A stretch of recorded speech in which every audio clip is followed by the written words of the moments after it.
ছবিতে কখনো উপদেষ্টার পাশে, কখনো বিরোধী দলের নেতার কাঁধে হাত রেখে, আবার কখনো বঙ্গবন্ধুর প্রতিকৃতির সামনে দাঁড়িয়ে আদর্শিক রূপে হাজির, কিন্তু ভেতরে এক একটি অভিযোগ যেন ফাঁস করে দিচ্ছে প্রতারণা, চাঁদাবাজি আর প্রভাব খাটিয়ে গড়ে তোলা এক ভুয়া সাম্রাজ্যের গল্প। বৈষম্য বিরোধী আন্দোলনের অন্যতম মুখ আব্দুর রাজ্জাক বিন সুলাইমান ওরফে রিয়াদ, যিনি জুলাই মাসেও নিজেকে উপস্থাপন করেছিলেন শিক্ষার্থীদের অধিকার রক্ষার নেতা হিসেবে, এখন তিনি গড়ে তুলেছেন চাঁদাবাজির এক সাম্রাজ্য।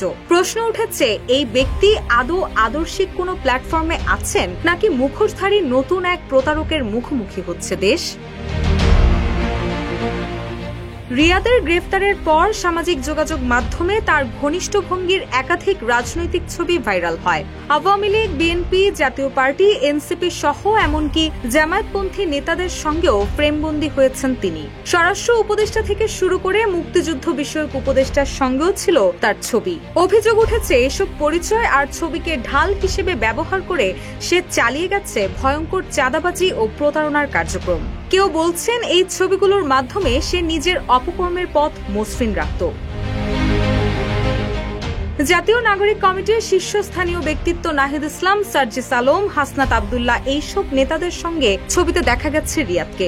এমনকি সাবেক স্বরাষ্ট্র প্রতিমন্ত্রী লুৎফুজ্জামান বাবর, ব্যারিস্টার আন্দালিব রহমান পার্থ এবং জামায়াত নেতা ডক্টর শফিকুল ইসলাম মাসুদের সঙ্গেও তার ঘনিষ্ঠতা স্পষ্ট ফুটে উঠেছে ছবিতে। এছাড়াও বেশিরভাগ ছবিতেই দেখা যায় নেতারা রিয়াদের কাঁধে হাত রেখে ছবি তুলেছেন। এইভাবে নিজের ঘনিষ্ঠতা প্রমাণ করার চেষ্টা করছিলেন রিয়াদ।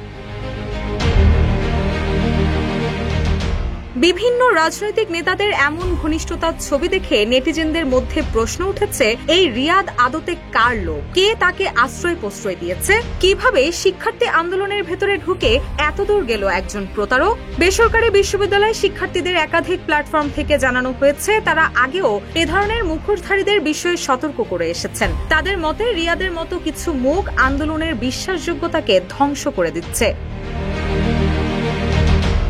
ছাত্র রাজনীতি ও সামাজিক আন্দোলনে জড়িতদের ঘিরে প্রায় প্রশ্ন উঠে, তারা আদতে আদর্শের জন্য লড়ছে নাকি অন্য কিছুর জন্য? রিয়াদের ঘটনা যেন সেই প্রশ্নটিকে আরো একবার সামনে এনে দাঁড় করালো।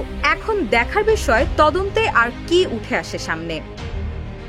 রুশাসুর, নিউজ ডেস্ক, ইত্তেফাক।